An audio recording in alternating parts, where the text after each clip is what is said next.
Welcome to Questions from the Closet. I'm Ben Shalati. And I'm Charlie Bird. Each episode, we discuss a question that we commonly get asked as LGBTQ Latter-day Saints. We're not trying to answer this question or come to a consensus, but simply sharing our perspectives.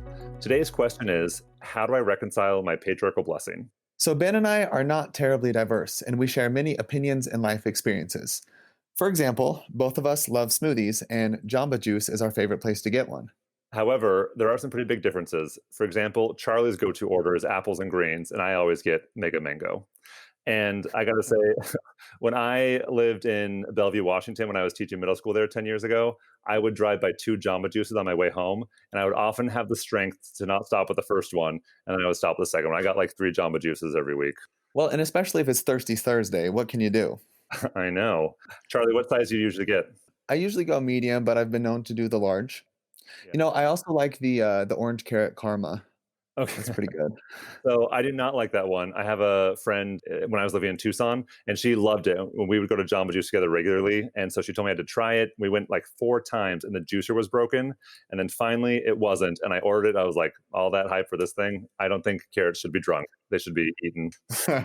I love it. We could probably talk about Jamba Juice all day. I really quite enjoy it. But yeah. Also, as much as I love smoothies, my family didn't have a blender growing up, and we still don't have one. Like I've never owned a blender, so I've never made a smoothie. Thank goodness for Jamba Juice. Yeah. So we would like to provide a variety of voices and perspectives on our show. And today we're joined by Dr. Richard Bushman. Could you tell us a little bit about yourself? Well, I'm sitting here in my study where I've essentially been sitting here for 2.5 months. We rarely have gone out of the house. Riverside Park's right across the street, so we take a stroll there, but nowhere else. Trying to keep away from all the bugs that assault people, especially our age. I'm a little bit embarrassed to be in this company. I don't think I rank. For dinner, I had not Jamba Juice, but just meatloaf and carrots, and that doesn't seem to register in this crowd. But did you eat the carrot or drink Claudia the carrot? and well, I crunched them. We do have a blender, but we never put carrots in them. So this is where I sit every day, work on a book on Joseph Smith's gold plates, and have a lot of business to do online with the Center for Latter-day Saint Arts, which has been going for about 4 years now. About to open a gallery in Lincoln Square at Broadway and 65th in the same building as the temple. So we'll soon have a place where Latter-day Saint art can be displayed right across the street from Lincoln Center. For those of you who don't know, Richard Bushman is also the author of Joseph Smith, Rough Stone Rolling. He's extremely intelligent, has a PhD from Harvard. And if I'm not mistaken, you're also a professor at Columbia, correct? Yeah, I'm retired, but I'm an emeritus professor. And he also happens to be a patriarch, which is why we have him joining with us on this specific episode of the show. Yeah. So instead of talking to you about all the professional things that you've done and all of your research, we're going to talk to you about your calling instead. And we're really excited about it. And we just want to say up front that patriarchal blessings are personal and they are sacred. And we don't want to tell anyone how to interpret their blessing or to take away the sacred nature of a blessing. And so we know that they're personal and sacred, and we want to talk about them in a way that is reverent and respectful. This has actually been one of our most popular questions. And I think a lot of people have had to wrestle with this. Traditionally, members of the church come out a little bit later in life, and in many instances, when they're in college or after a mission or after they've been trying to date for a while. In fact, out of all the people I know, I can't really think of anyone who was out as gay when they received their patriarchal blessing.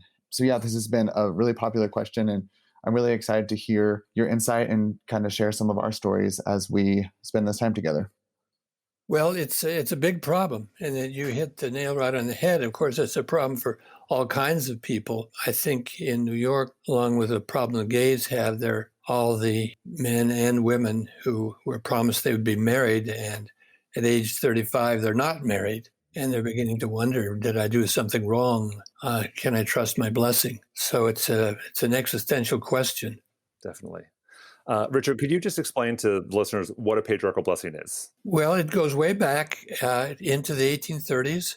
It began as a father's blessing, hence the name patriarchal blessing. But there were so many people who didn't have fathers after they joined the church that Joseph Smith appointed his own father to be a patriarch and to give blessings to people. in which he would speak about their purposes in life, giving them cautions, giving them admonitions, giving them promises about what was possible for them. Very quickly became very popular, has remained so down to this day. There was an interesting book by Jana Reese about people who were leaving the church. And she talked to some of these people, and they had many complaints, as you would imagine. But one of the things they truly treasured was their patriarchal blessing. They felt like something important had happened when they received that blessing. When you were called to be a patriarch, what training did you receive? Minimal training. It's about like the kind of training a bishop receives. You receive a handbook. It's filled with all sorts of technical details, but it never answers the big questions. How do you do it? And you're encouraged to read other blessings, so you sort of get a feeling for the language that patriarchs in the past have used. And then you just have to plunge in. Claudia's, my wife's father, was a patriarch, and he'd been very experienced in the church, but he didn't give a blessing for 6 months. He didn't dare give it. He was afraid he couldn't receive it.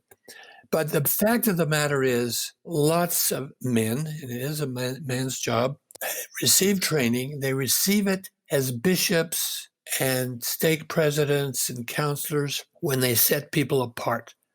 They're giving a blessing along with setting them apart for their job and their lives. And that kind of experience is the very best training there is for a patriarch.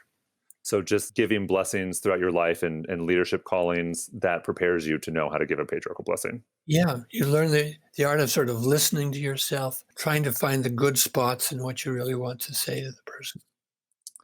I've never been called to be a patriarch, but the idea is actually terrifying to me, because giving a blessing is something that always kind of gives me a little bit of anxiety, because when you're speaking to someone for God, that is just a terrifying thing. Yeah. And you want to make sure that you don't say the wrong thing. And so I try and be really careful, but I feel like being a patriarch, giving a blessing that someone's going to read and treasure for the rest of their life, it was just terrifying. That would terrify me.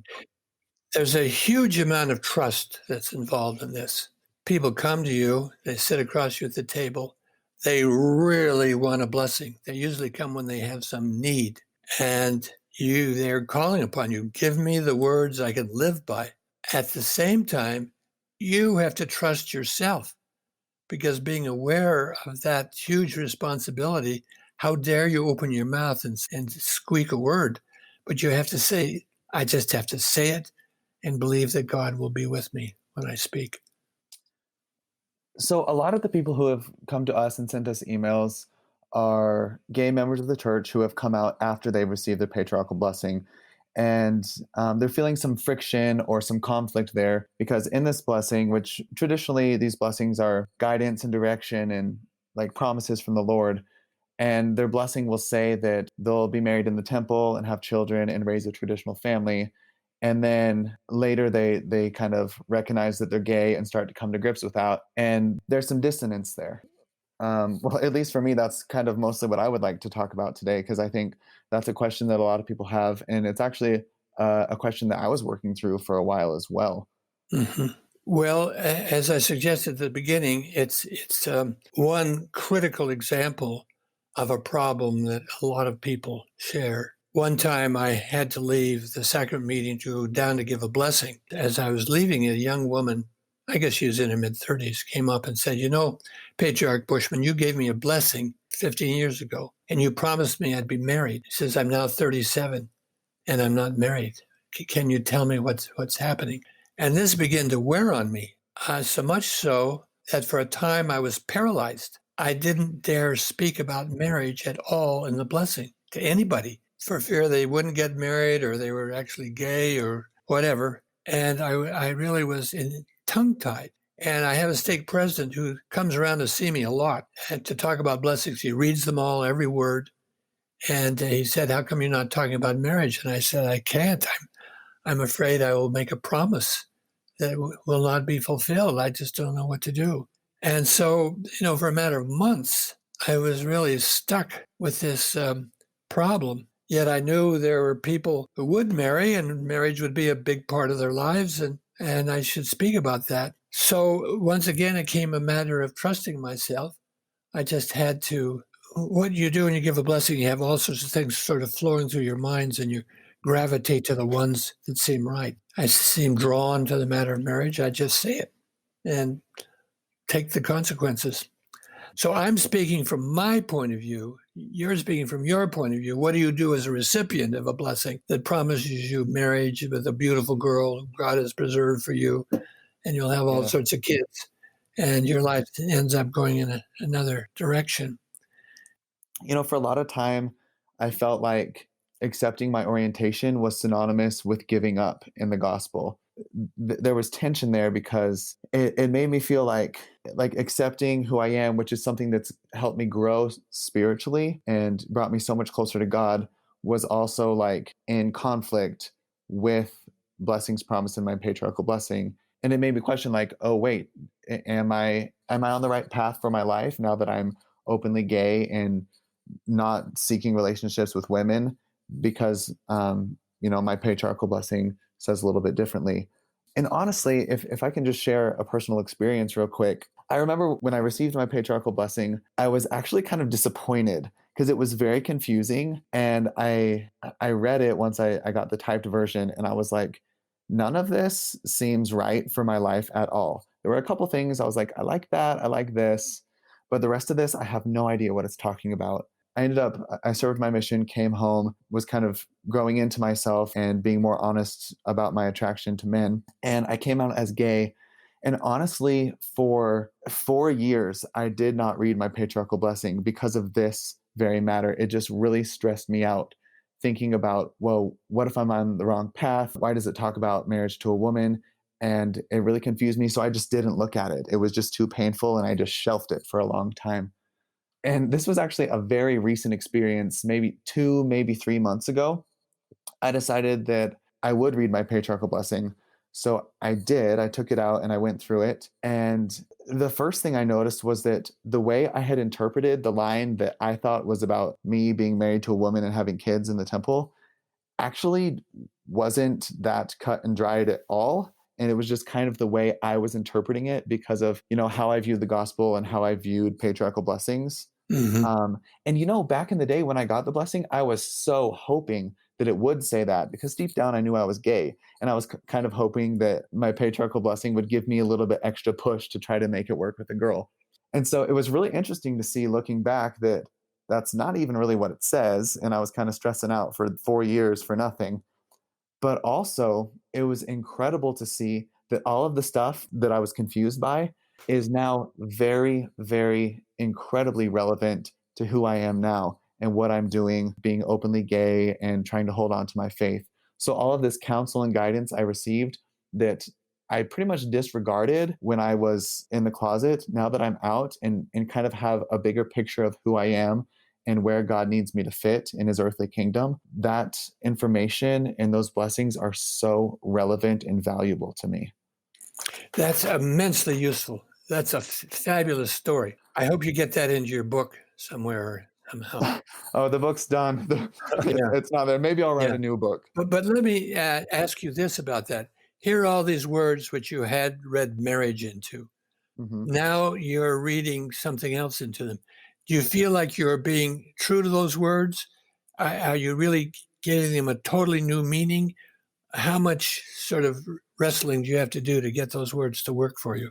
The last time I read my patriarchal blessing, there was no wrestle at all. And it was very clear to me. Well, and another thing, I think this is personal revelation, and we're counseled to read them prayerfully. And so I think it's just a great practice in general to pray over your patriarchal blessing. So as I was going through it, I was praying about these specific parts that used to cause me a lot of friction. And I've had very strong spiritual feelings that they were referring to certain family members and people in my life and female helpmeets that would help me get through the darkest times of my life, which is when I was really battling with myself right before I came out. And so, yeah, at least in my case, that conflict was completely gone as I prayed about it and kind of read it from a new perspective.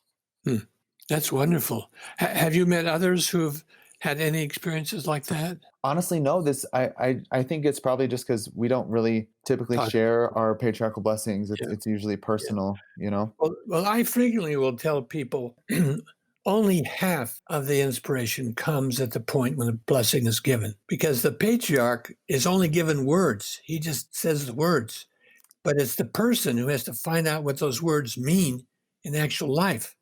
So you have to be willing to sort of let events reveal to you what's really going on with those words.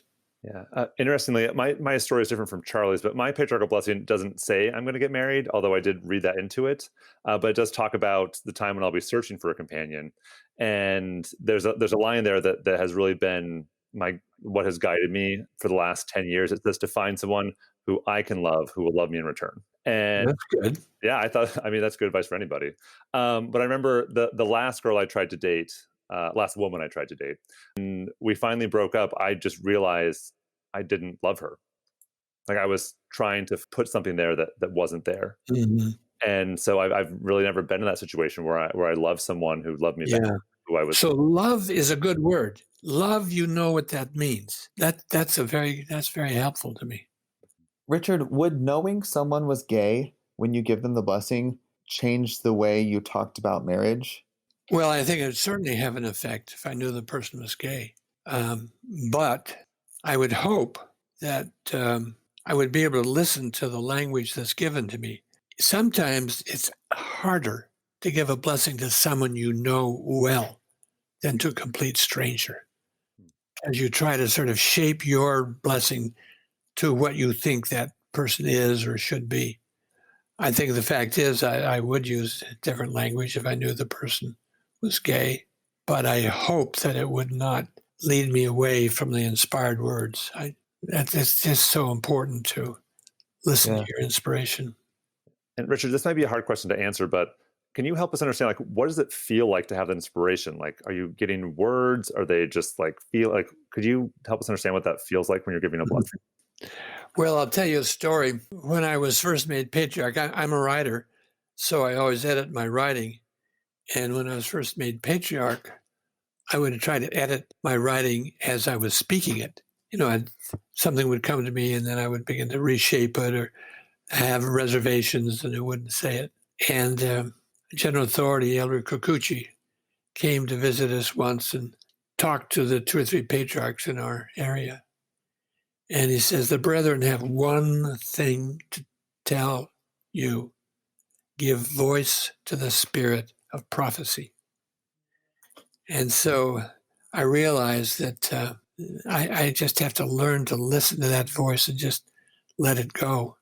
And I have various images in my mind. One is searching. I'm sort of like I'm in a room and I'm looking all around the room, looking for the space where I should stop and pay attention to what's there. And sometimes near the end of the blessing, I'll pause for, 10 or 20 seconds while I keep examining the room to see if there's anything more. And sometimes I'll have the feeling there's something more and I can't figure out what it is. And I say something to that effect. But it is the familiar feeling that this is right, this is what should be said. And then you just feel it's right. It's partly reason, but it's partly just a sense that everything falls into place and this is what should be said. So as you're giving a blessing, you might have this like feeling or strong impression that this person will get married, and then you'll put that into words as you're giving the blessing. For me, it'd be more like I need to talk to this person about marriage. And then I just start talking. It sort of flows.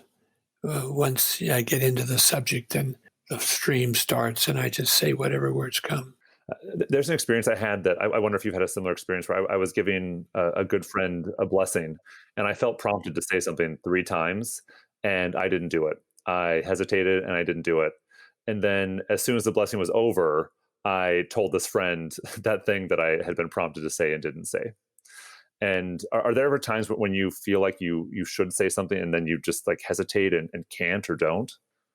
Yes, not too often, but occasionally. But the last time I was interviewed by a general authority, because they do talk to patriarchs every once in a while, he said, you are licensed to rewrite your own blessings when you're transcribing them. Don't feel like the words you were given in that moment are golden and you got to stick with them. If you feel a better way to say something, say it. If someone is struggling with a specific part of their blessing, is it like okay to just disregard that part for a little bit and focus on the rest of it? Oh, absolutely. I mean, I think, it goes along with my view that events are revelation as much as words, and that you don't really understand what is meant until the event occurs, and then suddenly the words will fall into place. I actually think that's true for the church. I think we are learning from history how to deal with gay people. We have to have an actual experience of it, and then we begin to figure out what it's like. And the experience will probably precede the words or the policies or whatever. That's certainly true with history. We learn from history to be candid about our history, to be transparent. For years and years, we tried to keep it all tight, clean, and tidy. Then we learned that does not work. It leads to miseries. So we've now learned to be transparent about our history, and it was a lesson we should have known all along, but we didn't. But then we learned it, and I think we're going to learn a lot of things. Let's say that there was a person who got two patriarchal blessings from two different patriarchs. How similar do you think those blessings would be? There are faith-promoting stories of people who say, word for word, this I had to, and I don't think so. I don't think so. I think the Lord is able to reveal things through me because of the way my internal life is structured, that he couldn't reveal to someone else, and the other way around. I think it's true for our prophets at the very top of the church, that they're prophets who have special missions, and they're able to receive those words, and that's their mission, to carry that out. So I think patriarchs are very much enmeshed in a culture and in a temperament, and some can do some things superbly well and not others. Would it be fair to say that a patriarchal blessing is a combination of the patriarch's life and experience and words and inspiration from God? Is that what I'm hearing you say? Yeah. You're not just a fax machine that God puts words into. No, I don't think any revelation. I don't think the revelation of the prophets are fax machines. They are what he can reveal to them. They have their own temperament. They have their own possibilities for disclosing the truth of God. That's why we have so many prophets. Well, and to that, I feel like when I feel inspired, God usually inspires me through existing language and ideas that I've already developed. And there are rare occasions when I feel like I'll get a completely new thought or something that's just like out there that I haven't dealt with before. But most of the time, I feel like God uses my existing experiences to give me revelation. Does that make sense? It does, especially to me. I mean, people describe the revelations differently, but some people think of revelation as an intrusion. That is, you're thinking your way, and suddenly there comes something from outside you into you that you would never have thought of on your own, that's totally foreign and alien to your thinking. And so you say, God has intervened in my life and said this to me. I personally believe in infusion. That is, I want God to be working through my mind all the time. When I'm writing Joseph Smith, the Rough Stone Rolling, I needed inspiration all the time. I needed every time I wrote a word, every time I interpreted a document. And I think that's the way administration of the church works. We don't just have Section 76, but we have counselors talking to bishops and working out policies. And we need the inspiration and the intelligence of God working in our minds all the time, all the time. That's what our goal should be. Is it safe to say that a patriarch does his best to communicate information that God wants to communicate through kind of like the lens and conduit of his own personal experiences? I think it's inevitable. I don't think it can be otherwise. If they're really good, and I'm sure I don't count myself as among the really righteous, but I think every time I make an effort, I get more. I get things clear, but it still is mine. It still is my version of things. Well, I'm just thinking about the scriptures right now, specifically the Book of Mormon. The way I used to read the Book of Mormon was very kind of one-sided, And I used to read it through like a certain lens. But as I grew up and became more mature and understood more about who I am and my romantic attraction and, all of this, just the experience of being a gay disciple of Christ, it kind of opened my mind to new interpretations of the Book of Mormon. That's kind of a theme I'm seeing a little bit in this conversation, at least that I'm going to take away, that if a patriarchal blessing is personal scripture, the meaning of it can change over time, and I can find new little nuggets in different ways as I pray about it and read it differently. And if there are things that cause me conflict, I can either choose to work through those, or I can wait, and both of those are okay things to do depending on how I feel and how the Spirit prompts me. Mhm. And just thinking back on my own blessing, like I had never met the patriarch who gave me my patriarchal blessing when I was 17. And it's amazing how this person who had never talked to me produced this document that has been such a guiding light and source of inspiration in my life. Well, this is actually humbling in my case because, as you can tell, I say, well, when I bless you, I'm just giving you sort of my version of your life, and I hope it works out. My own blessing was a blueprint. It was just amazing. It said I'd be a scholar, a teacher, an educator. I was 14 years old, just barely into high school. So it sort of rebuked to my kind of liberal version of things that I just do the best as I can as a patriarch to tell you what I can. There's always the possibility if I were truly a righteous man, just in the Lord's hands every second of every day, that I could do a better job. But I have to trust myself. I just have to do what I do as best as I can. I also think it's helpful to realize that God is not going to force a blessing on us that we don't want. He'll never infringe on our agency. So in my case, I think about, I really feel so uncomfortable with the thought of being married to a woman. Like, I don't want that. And I don't think, like, if I'm righteous and good and seeking good things, I don't think God is going to force that blessing on anyone if it's something that doesn't sit right. Well, I don't either. Richard, I have a question for you that came up a few episodes ago. We had Becky McIntosh on. She's a mother of a gay son, and he came out to her when he was 23 or 24. And in their first conversation, she said, "Go get your patriarchal blessing. It says you're going to marry a woman. You're going to marry a woman."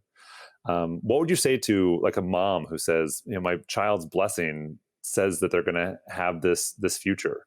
Would you have any advice or counsel for them without giving them, of course, an answer interpreting someone else's blessing? Mm-hmm. I would say to her that the blessing was given to your son, and he is the one who has to understand what it means. And he may understand it in a way that doesn't necessarily agree with the way you would understand it. And so you just have to patiently wait for him to find out what it means for him. So let the person who received the blessing figure out what it means. Yeah. She may say it's plain as your nose on your face, but the fact is, nothing is plain. If you really think about it, all words can have a variety of meanings. That's the beauty of Scripture. These words that are given of God can be used by millions of people in millions of situations, and they get them work to inspire and guide them. Terrific questions. It's really been enjoyable to talk to you. I really have enjoyed every minute. It's been great. Well, the pleasure is all ours. Thank you for joining us today. Please remember that we do not represent the Church of Jesus Christ of Latter-day Saints or Brigham Young University. We are not trying to be prescriptive or tell anyone what to think or what to do. You heard 3 perspectives, and there are many, many more. We encourage you to listen to other voices and hear a wide variety of experiences. If you would like to submit a question or share a comment about today's episode, you can email us at questionsfromthecloset@gmail.com. Until next time.